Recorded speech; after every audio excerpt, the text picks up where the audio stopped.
Hai semua, Assalamualaikum dan salam sejahtera. Cikgu harap murid-murid semua berada dalam keadaan yang sihat dan ceria-ceria selalu. Pada hari ini, kita akan belajar Bahasa Melayu tahun 4 iaitu Yang Tua Dihormati, Yang Muda Disayangi. Murid-murid boleh merujuk buku teks muka surat 6. Aspek tata bahasa iaitu kata nama am. Standard pembelajaran ialah 5.1.1-1 iaitu memahami dan menggunakan kata nama am mengikut konteks tidak formal. Objektif pembelajaran pada hari ini ialah murid dapat menyatakan dan membina ayat menggunakan kata nama am dengan betul. Manakala kriteria kejayaan, murid boleh menyenaraikan kata nama am dan membina sekurang-kurangnya 5 ayat menggunakan kata nama am. Aktiviti-aktiviti yang akan dilakukan pada hari ini ialah membaca teks pada muka surat 6. Yang kedua, menyenaraikan kata nama am dalam peta bulatan. Dan yang ketiga, membina ayat. Baiklah murid-murid, kita akan melakukan aktiviti yang pertama iaitu membaca teks. Terdapat 2 situasi dalam petikan ini. Jadi kita mulakan dengan situasi pertama dahulu. Mari baca bersama-sama cikgu. Hadif dan adiknya, Aina, berbasikal untuk pulang ke rumah. Mereka dari kebun komuniti. Pulang dari kebun komuniti, mereka ternampak jiran mereka iaitu Pakcik Ismail dan Makcik Minah berjalan sambil membawa 3 bungkusan besar. Bungkusan besar itu mengandungi ikan, ayam dan telur. Hadif dan Aina menyapa lalu bersalam dengan Pakcik Ismail dan Makcik Minah. Hadif dan Aina menolong membawa bungkusan milik warga emas tersebut sambil menuntun basikal. Hadif dan Aina menghantar barangan tersebut ke rumah mereka. Sambil berjalan, mereka berbual-bual dan bertanya khabar. Situasi 2. Hadif dan Aina berehat sekejap di ruang tamu rumah warga emas tersebut. Makcik Minah menghidangkan minuman untuk mereka. Makcik Minah memuji tindakan Hadif dan Aina yang sudi menolong mereka. Pakcik Ismail memberikan bekalan makanan kepada Hadif dan Aina sebelum pulang. Pakcik Ismail menasihati mereka agar berhati-hati semasa berbasikal. Hadif dan Aina bersalam dengan warga emas tersebut. Makcik Minah memeluk Aina dengan penuh kasih sayang.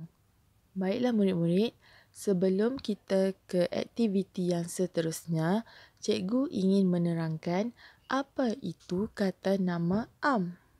Kata nama am ialah perkataan yang merujuk kepada benda atau perkara yang bersifat umum. Kata nama am merujuk kepada manusia, haiwan, tempat, tumbuh-tumbuhan, benda dan pekerjaan. Ini adalah contoh-contoh kata nama am bagi manusia. Contohnya adik, anak, ibu, kawan, murid dan sebagainya. Untuk haiwan, arnab, ikan, harimau, kucing dan lain-lain. Untuk tumbuhan, rambutan, anggur, terung dan bunga. Untuk benda, meja, kerusi, rumah, kereta. Untuk tempat, sekolah, hospital, pasar dan dewan. Untuk pekerjaan, bomba, polis, doktor, nelayan dan sebagainya. Kita boleh dapat contoh-contoh kata nama am lebih banyak lagi. Ini adalah antara contoh. Baiklah murid-murid, berbalik kepada petikan situasi 1 tadi. Ini adalah antara kata nama am yang terdapat dalam petikan. Yang pertama, jiran. Yang kedua, bungkusan. Yang ketiga, sayur. Yang keempat, ikan. Yang kelima, ayam. Dan yang keenam, telur.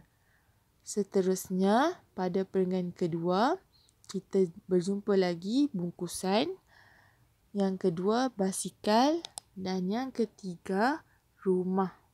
Petikan pada situasi 2 pula, terdapat 4 perkataan yang merujuk kata nama am, iaitu yang pertama, ruang tamu, yang kedua, rumah, yang ketiga, minuman dan yang keempat, makanan. Okey, ni antara aktiviti yang kedua. Senaraikan kata nama am yang terdapat dalam petikan dalam peta bulatan. Jadi, murid-murid perlu senaraikan kata nama am yang terdapat dalam petikan pada muka surat 6 pada situasi 1 dan 2. Senaraikan yang cikgu tunjukkan contoh tadi di dalam peta bulatan. Okey, yang pertama jiran, yang kedua bungkusan, ketiga sayur, keempat ikan, kelima ayam, keenam telur, ketujuh basikal, ke-8 rumah, ke-9 ruang tamu, seterusnya minuman dan makanan.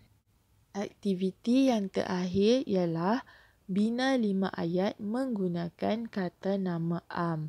Okey, kamu perlu membina 5 ayat menggunakan kata nama am yang terdapat pada petikan. Okey, yang pertama, contoh ayat, jiran Puan Siti sangat peramah dan baik hati. Kata nama am ialah jiran. Pada ayat yang kedua, Aiman menunggang basikal pada waktu petang bersama-sama kawannya. Kata nama am pada ayat kedua ialah basikal. Yang ketiga, rumah di atas bukit itu sungguh besar.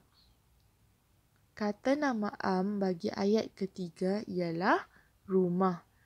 Yang keempat, Naura membeli sayur dan ikan yang segar di pasar tani. Kata nama am bagi ayat keempat ialah sayur dan ikan. Ayat yang kelima, Medina mengemas ruang tamu rumahnya pada setiap hari. Kata nama am yang terdapat pada ayat kelima ialah ruang tamu. Baiklah murid-murid, cikgu akan terangkan apa yang perlu kamu lakukan selepas tutorial ini. Itu saja daripada cikgu. Sekian, terima kasih.